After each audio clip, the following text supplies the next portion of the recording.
Headphones on, the whispers begin. The sky was an unbroken slate of gray, heavy with the weight of a storm that had yet to arrive. The sea mirrored it, an endless expanse of churning steel. I sat alone in my small fishing boat, the creak of the wood and the occasional slap of waves against the hull, the only sounds to accompany me. It was the kind of day that made you feel isolated, even if you weren't miles from shore. But I was. Fishing wasn't just a pastime for me, it was how I cleared my head. My wife used to say the ocean was my church. She wasn't wrong. Today, though, something felt off. Maybe it was the storm brewing on the horizon, or the fact that I hadn't caught a single fish in hours.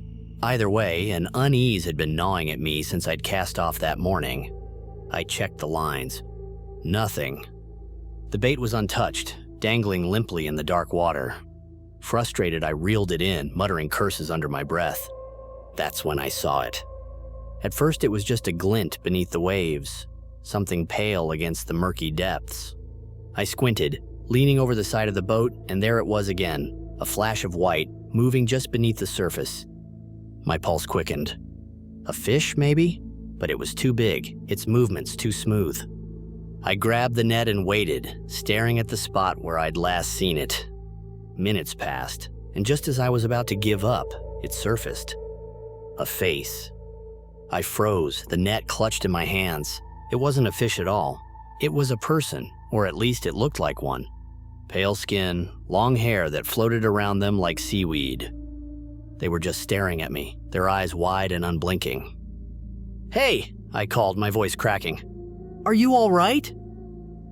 No response. They didn't move, didn't speak, just floated there, staring. The rational part of my brain screamed that this was someone who had fallen overboard, someone who needed help.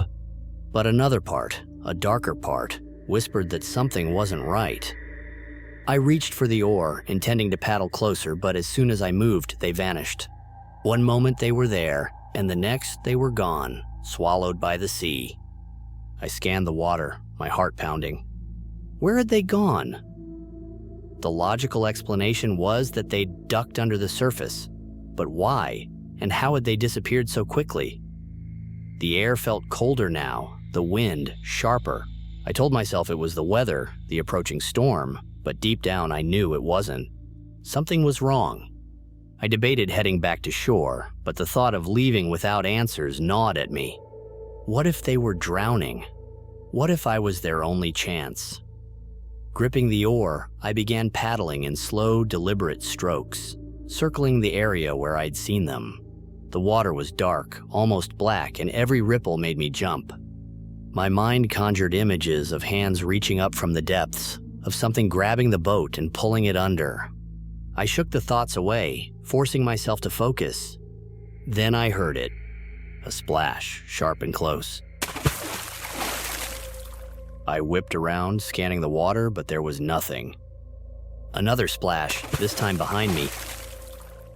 I spun again, my hands trembling. Still nothing. It was like whatever, or whoever was out there was playing with me, toying with my fear. "Show yourself!" I shouted, my voice cracking with desperation. My words were swallowed by the wind and waves. And then I felt it. A bump against the hull. Hard enough to make the boat rock. My stomach dropped. I leaned over the side, peering into the water, and there they were again. Those eyes. This time they were closer, so close I could see the faint curve of lips, the ripple of water as they smiled. I scrambled back, nearly tipping the boat. My breathing was shallow, my chest tight. This wasn't normal. No one could hold their breath that long, move that fast. But there they were, circling the boat, their pale form just visible beneath the waves.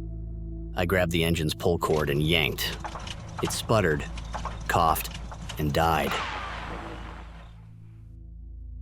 I yanked again, harder, my hands slick with sweat. The figures surfaced again, their head breaking the water just feet from the boat. This time I could see their hands, long and thin, gripping the edge of the hull. They tilted their head, watching me, studying me. And then they spoke. "You shouldn't be here." The voice was soft, almost a whisper, but it cut through the wind like a knife. My blood ran cold. Before I could respond, they released the boat and disappeared beneath the waves.